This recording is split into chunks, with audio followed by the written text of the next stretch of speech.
غادة صفدي، حضرتك فنانة محلية من الناصرة، بحب تحكي لنا بداية عن بداياتك في موضوع الرسم. الرسم موهبتي منذ 4 سنوات، تستغرب الإنسان بيحكي منذ الطفولة، لكن أنا لا، من 4 سنوات لما توفى عمي الله يرحمه عبد القادر صفدي كان له أثر كبير في نفسي، وكان أول عيد له فحبيت أعمل له ذكرى. تذكرت إني أنا إلي هواية التقليد، فجبت الصورة وفعلا قلدتها. كانت بداية خير، وجه خير علي. بلشت من العائلة أرسم لعندما وصلت لمركز محمود درويش الثقافة العريب زعبي اللي شجعتني أن أتلقى دورات تعليمية. من يومتها وأنا آخذ دورات تعليمية وبلشت أطور نفسي بالرصاص وبالفحم لعندما وصلنا هذا المستوى، لأنه أنا بآمن إنه الفن ممارسة وخبرة وإرشاد. طيب ست غادة، كونك امرأة، أول شيء خلينا أسألك هيك، قبل 4 سنين بلشتي هالموهبة، هل شعرتي مرة واحدة إنك يعني عارفة إنك ترسمي بهاي الطريقة يعني يعني المتألقة، يعني طريقة جدا جميلة يعني، ولا كان في عندك قبل تجربة أو كنت تحبي هذا الإشي؟ هو التجربة الواحد بنفسه لما يحضر معارض ولما يكون في لقاءات مع الفنانين والفنانات باخذ افكار حلوه، بيطورها، بيقرا شوي، بتعلم شوي، بيستفيد من الاخبار اللي حواليه. انا حاولت اعمل شيء خاص هاي بعد خبره طبعا. لما تمكنت من اني اعرف كيف امسك القلم، كيف ارسم، كيف اعبر، خاصه الشيء بيجي من القلب، من الاحساس. خدني شغل خاص اني لازم اعمل هذه الشغله، اخذت معي وقت لعندما قدرت اني اتصرف ويطلع لي النتيجه الممتازه. طيب كونك امرأة وطبعا صاحبة عائلة، ويعني زي ما أنا شايفة إنك فعالة جدا في موضوع الرسم، كيف بتقدري توفقي بين القيام بواجباتك العائلية وبين موضوع الرسم؟ يمكن زوجي بعطيني الفرصة إنه أتصرف بحرية، لما كل إنسان معطي حرية يكون أدهى. هاي الحرية وجود بنت وحيدة لإلي الله يحميها يا رزان أعطتني الفرصة إنه يكون عندي أوفق بين البيت كمسؤولية وبين البنت كإنسان حبيبتي وبين الرجل اللي له مسؤوليات وواجبات وبين الفن. كنت أقسم وقتي وأحاول وقت الفراغ أرسم فيها، وهي مش صعب ولكن بدها توصيل. أي شيء بدك تعمليها تنجح فيها استغليها بالتوصيل. طيب يعني بالمجتمع العربي هنا مجتمعنا في الداخل، كيف بتشوفي هل هنالك في دعم للفنانين المحليين، يعني من ناحية الرسومات، من ناحية يعني إنه هل المجتمع كيف بنظر للفنان المحلي؟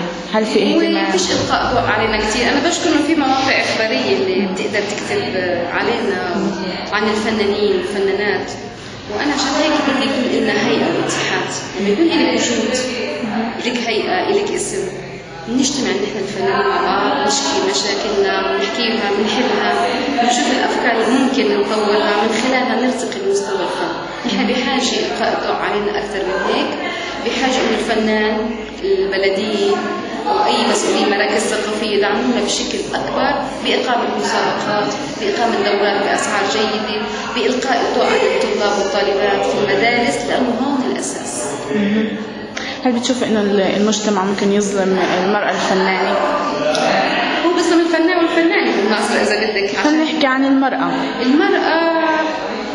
مش الكل بتاخد حقها، يعني سواء من ناحية الفن أو السياسي في تطور وفي حق، ولكن أنا بقول المرأة هي بنفسها بتقدر تاخد حقها بإيدها بشكل عقلاني، بشكل طبيعي، بشكل حتى من ناحية الأمومة بتقدر تعمل فن وحتستغل شخصيته مهما كانت، لأنه الفن وإنك تطلعي مشاعرك بشكل إيجابي اللي يسر خاطرك ويسر الناظرين.